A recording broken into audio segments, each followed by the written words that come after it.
ก็ต่อไปเนาะสบายดีแม่บ้านนี่แม่บ้านนางเอกประจำช่องเขาเอง ฝากเนื้อฝากตัวเด้อพี่น้องเด้อ FC ทั้งใกล้ทั้งไกลฝากเนื้อฝากตัวนี้คือนางเอกประจำช่องของเขาเองเพิ่นว่าอ่ะอันนี้แนะนำสมาชิกครอบครัวซะก่อนไอ้ หลายไม้หลายมือหลายคนดีหลายพีแก้มไก่เพิ่นว่าหลายไม้ใหญ่เฮ็ดเงินงามหลานสาวคนสวยของมุตระกูล ลูกชาย รอได้ลูกชายติดต่อมาเด้อติดต่อมาเด้อสาว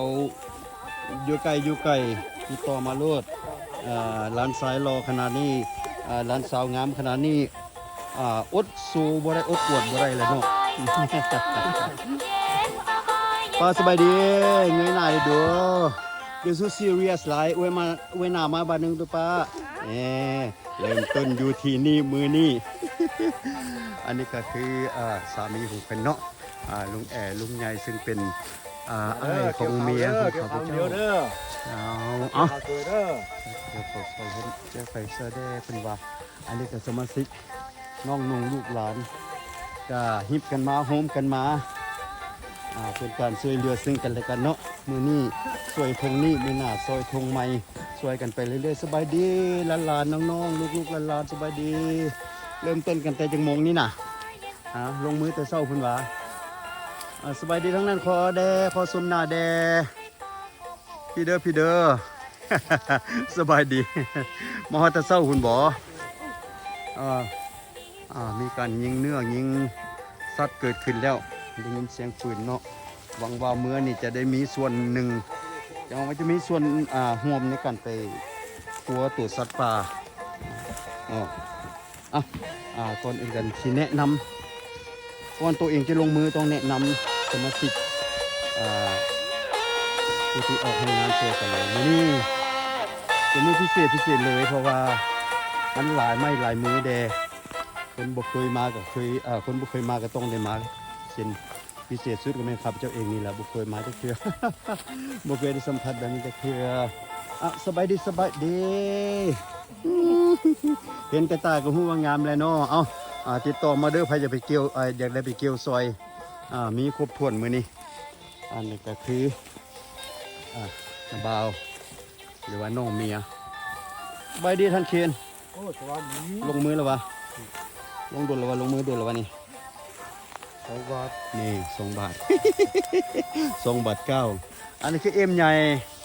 แม่เฒ่าของข้าพเจ้าเองเนาะเป็นแม่เฒ่าเอ็มเต่าหรือว่าแม่เมียเนาะแม่ของนาย แม่ของผู้บังคับ บัญชา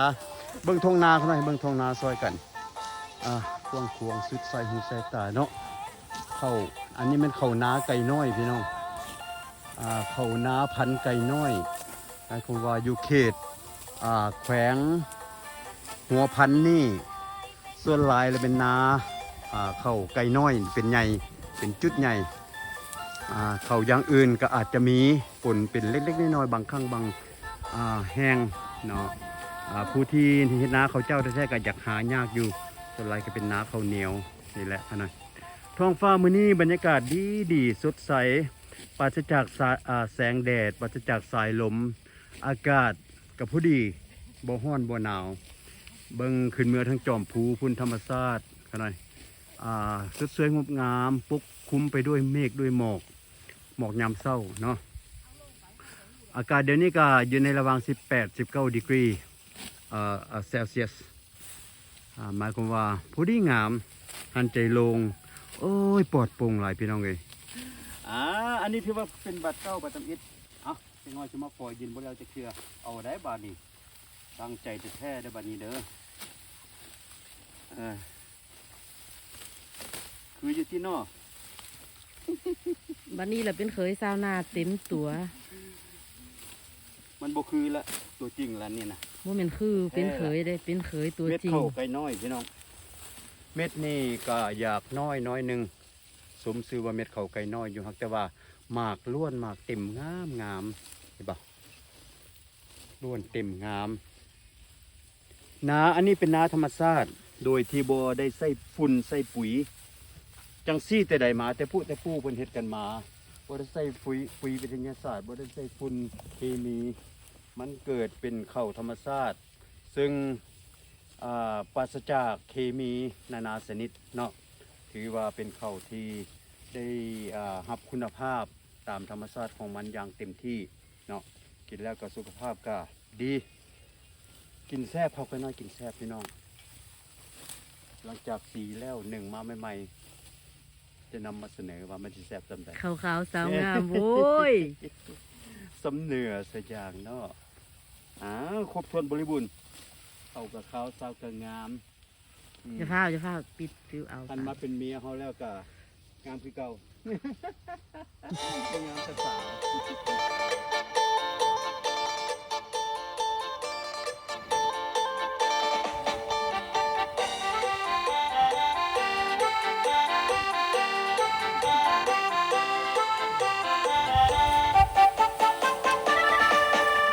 สวรรค์บ้านนาของเฮาตื่นเช้าหอเข้าลงนาชาติไทยวันดำทั่วนาเสียงนกเสียงกาห้องส่งมาตามป่าดงนกเอียงจัดอยู่ปลายโพมันโซกกันอยู่มงบงสนีห้องส่งกลางดงดินสิวมันลงกินปลาตามบึงเลี้ยวเรื่องเข้าในนาสุขใจนักหนาเข้านา เด้อพระเอกเมกา หงส์ปีกหักตกมาอยู่บ้านนอก มาเกี่ยวเขาว เสือมันก็ยอมมีวันสิ้นลาย เสือบ่มีลาย หมดลายแล้ว มาฟาดคนเข้าใส่ลายสุขวันเข้ากันนั่นคือสวรรค์บ้านนา มาพี่น้องมาบ้านนี่ถึงเวลาแล้วถึงเวลาเติมเหือเติมแห้งแล้วขาดแต่เบียร์ ขาดแต่เบียร์เนี่ยมันอาหารพาหงายเนาะเวลานี้กับเวลาบ่ายโมงนะบ่ายโมงเดียวบ่ายโมงหนึ่งเราจะ เตียง เที่ยง เป็นองค์กร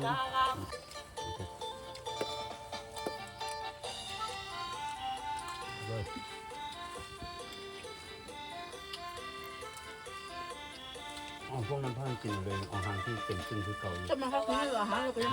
เป็นลูกปีหันเสมอนั้นเจ้าของตนทนายมันตนทนายลูกปีนี้บอกมันสักกินเลยเว้ยขาซีเจเดคอยป ข้าง ต่ ห อย น้าตัวบ้านมันโซนสองเกลือ ต่อไปผมเจ้ามากกว่าผม เจ้าหน้ากับกระวิวอีกนั้นเจ้าจะเป็นข้าวทางเงานึงอันบอลเจ้าปลายเลยตะกระดิวน่ะทางเราแต่สีเก้า ชุดเก่าหันเลยห่างกันประมาณ2 หยบหาอ่อนแดงเหมือนเขาคอยอ่อนแดงมากับมือมันเลยลงพักเลยโตนคันนี้ลงใส่คันนี้มาถึงแน่ลงใส่บันนี้แล้วฮะมันบ่ถือใส่จอมบนแน่ใส่มันถือบินถือปลุดลงหาซอยลงคันนาปากมันชนคันนาตุ๊บหลับที่จะเด้พี่น้องเอ้ยกำลังเว้าความจริงสู่กันฟังมาเยี่ยมนาหลังจากเพิ่นดำแล้วแหละก็มาเยี่ยมนานี่นะ เอากระตัวก่อนนะ กี่ต้มก็หมื่นปลืดประหลาดได้น้อยนึง บัดขามาหันขาม้ากระตุนรับลงหันเธอหนึ่งขาซีเกแดอยู่ครับ ทำมือเขาอีก มาก็มา เป็นเอาป่าอยู่ในไหนาน่าบัดขากับเมื่อมันพวกย่างก่อนก็ย่างก่อนย่างน้ำกัน2 เท่าผู้ที่ย่างน้ำหลังบริตั้งกล้องไว้หน่อยกันตั้งกล้องมันเหนือคำบรรยายเลยบ่จักสิว่ายังไง ข้าต่างกองเจ๊พาพี่พี่กัน บอกได้แต่ว่าคณะมันเพียงบ่เพียงกันเด้ แล้วก็เพลงเมาจนผิวขาด ย่างต่อมาคันสูงสิลงใส่คันต่ำนี่ย่างต่อสินะส่วนวับลงมาเส้นโอ้ยหัวสักกินพี่น้องเอ้ย นาเรียนเจ้าคนละตู้กันหน้า บ่อยากว่าพาสิเกเด2 เทื่อมื้อนั้นน่ะ มันนี่พวก ลงเนาะ ปิดแล้ววะเดินเขาเก็บเขาตรงนี้ ตู้ เนี่ย มาอ้ำนะแม่นเพื่อนอ้ำเอ็นเพื่อนเอาตามไปง่ายจังเลย แต่สมหรือเปล่าล่ะ เสมือโขลุงอ้ำมือโขอินน้ำเขาคน ตู้ นี้ สมาน อินเมียเอ็นตามก็ได้มากินข้าว เลิก ไปมาแม่เดี๋ยวมึงตู้ลงใส่ เอาก็แม่ เฮมาเด้อมาเด้อ โอ้สุดยอดเลยสุดยอดเลยพี่มาห่วมน้ำจักผู้ละคำสอง เรา คำ ไม่ ได้ ได้ เห็น ว่า ไหม จะนี่ก็เรื่องต่างกองถ่ายวิดีโออยู่กินข้าวอยู่นี่ มาบอก พี่มาเนอะ เมื่อกี้ต้องมาป่ะ การศึกษานี่เป็นสิ่งที่สำคัญที่สุดในชีวิต จบปริญญาตรีปริญญาโทก็ไม่มีปัญหาแล้วแต่การทำงานที่มันยากเนาะ